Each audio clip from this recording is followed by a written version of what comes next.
আমি কি দিয়ে যে বুঝাই, আমি ভিডিও করতে করতে অবাক হচ্ছি যে এত ভিডিও, এত আলোচনা, এত জালসা, এত খুতবা, মানুষ কোথায় পরিবর্তন হচ্ছে।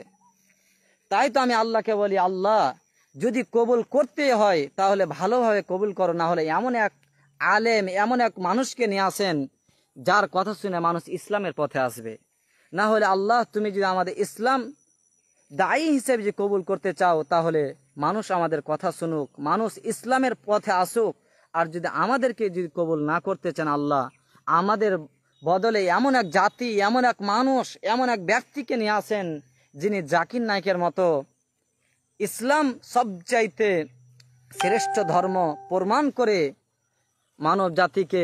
ইসলামের পথে নিয়ে আসবে, সেই রকম মানুষ নিয়ে আসেন। আল্লাহ আমাদের কবুল করুন, না হলে এমন এক মানুষ নিয়ে আসেন যারা ইসলাম ধর্ম সঠিকভাবে প্রচার করবে।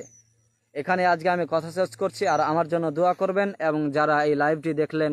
এবং দেখবেন, আল্লাহ তুমি তাদের হায়াত বাড়িয়ে দেন, এবং আল্লাহ যেন তাদেরকে সুস্থ রাখেন